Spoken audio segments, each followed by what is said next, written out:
नमस्कार, मैं नीरज कुमार और आज डिकोड में कुछ नया विशेष लेकर के आए हैं। कुछ नया खुलासा करेंगे। जाहिर सी बात है, कुछ लोग इसका विरोध भी करेंगे, लेकिन अगर आपके काम आए तो जरूर शेयर कीजिएगा। आपके और आपके परिवारजनों के लिए एक बड़ा इंपॉर्टेंट खबर है। दिल्ली से पटना या पटना से दिल्ली या बिहार से दिल्ली जाने वाली कई बसें आपने देखी होंगी। अभी हाल फिलहाल दूध के टैंकर से टकरा जाने वाला जो भीषण और दर्दनाक वाकया हुआ है, जिसपे राष्ट्रपति तक शोक व्यक्त करते हैं, 18 लोगों की मृत्यु हुई थी उसमें, वो आपने देखा होगा। लेकिन अगर कमोबेश आप फ्लैशबैक में जाइएगा तो ऐसी कई घटनाएं आपको दिखेंगी, कभी यहाँ कभी वहाँ कभी वहाँ, लेकिन उन सब चीज़ों में वो घटनाएं आती है जाती है। कभी 2 लोग मरे, कभी 4 मरे। अखबार में विकेट के तौर पे लोग देखते ही हैं कि एक अखबार में अमूमन 50-100 लोगों के मरने की खबर होती है।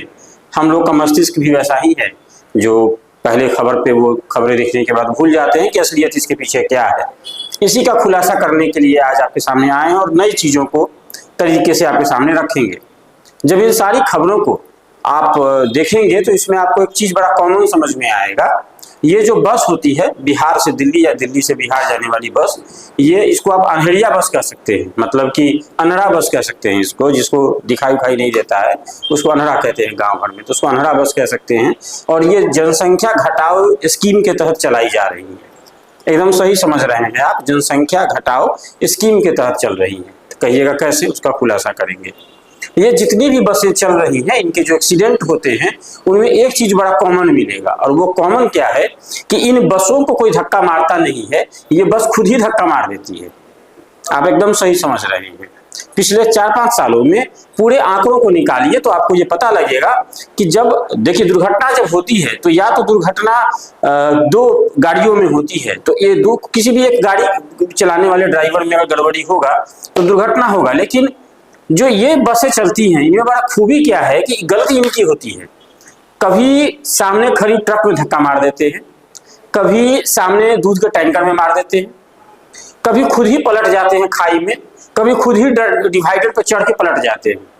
ये इनकी स्पेशलिटी है, ठीक है। और इसमें क्या होता है कि फिर थोड़ा बहुत आनंद फानंद में एक आध 2 खबरें मिलती हैं और उसके बाद जो है फिर वापस ऐसे ही ये बसें चलती रहती हैं। तकरीबन रिकॉर्ड अगर मिला लें तो बिहार से दिल्ली के बीच में तकरीबन 300-350 बसें चलती हैं अमूमन प्रतिदिन।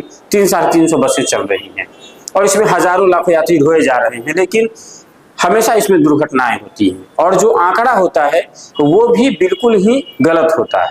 ऐसा इसलिए कह रहे हैं क्योंकि जैसे ही दुर्घटना होता है, आला अधिकारी पहुंचते हैं तो उसके नीचे के जो अधिकारी मिले हुए होते हैं इस पूरे कांड में, वो तुरंत अपना जो है वो कांड समेट लेते हैं। एक दुर्घटना हुई, उसमें डीएम साहब जब गए ढूंढने के लिए, वहां डीटीओ साहब गए तो पता लगा कि भाई वहां कोई जो दुर्घटना हुई तो दुर्घटना के बाद ड्राइवर फरार था, जो कंडक्टर है वो फरार है। और गांव वालों ने जाकर के मदद की और जब पता चला कि भाई ये बस किसकी है तो किस लोगों ने मानने से ही मना कर दिया कि ये बस हमारी है ना। ऐसा घटना भी सामने आया है। तो ये बहुत सारी घटनाएं इसमें आपको कॉमन देखने को मिलेगा। ये बसें चल कैसे रही हैं इसका टोटल हम आपको कहानी बताते हैं। ये जो बसें चल रही हैं इनका कोई रजिस्ट्रेशन होता ही नहीं है, मतलब बिहार से दिल्ली अंतर्राज्यीय बस चलाने की कोई अभी तक परियोजना सरकार की नहीं है, तो इनको कोई लाइसेंस नहीं होता है। ये टूरिस्ट लाइसेंस के तहत चलती हैं। 85 से 90% मान लीजिए या 95% मान लीजिए, इन सारे बसों का जो रजिस्ट्रेशन होता है उसमें से लगभग 80-85% बसों का रजिस्ट्रेशन यूपी से होता है, यूपी के किसी जिले से होता है, और बाकी कुछ के दिल्ली से होते हैं और कुछ उन्हीं के नाम पे कागज पत्र तैयार करके चलाए जाते हैं। तो इनका कोई यहाँ लाइसेंस नहीं होता है। टूरिस्ट परमिशन के नाम पे ये चलते हैं। लोग को पता है बस खरीदना अलग बात है, रूट परमिट लेना अलग बात है। चप्पल घिस जाती है रूट परमिट लेने में, रूट परमिट इनका नहीं होता है, इसलिए ये टूरिस्ट बस के तौर पे चलते हैं। कई बसें ऐसी हैं जो सिंगल बस है, इसको लोहे के चदरे और प्लाई से लपेट करके इनको डबल डेकर बना दिया गया है। जाहिर सी बात है जब डबल डेकर बनाया जाएगा इसमें इमरजेंसी गेट नहीं होगा और तमाम सुविधाएं नहीं होंगी।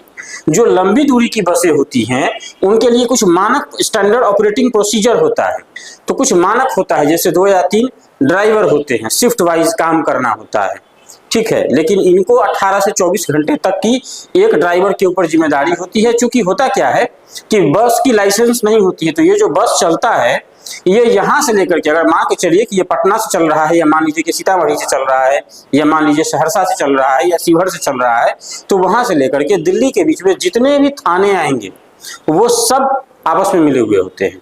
सारा डीटीओ के नाक के नीचे से निकलेगा तो सारा डीटीओ मिला हुआ होता है, और उसके बीच ये बसें गुजरती हैं। तो जाहिर सी बात है कि एक लंबा मैप नेटवर्क तैयार किया गया है, जिसके नीचे ये बसें महफूज निकलती रहती हैं।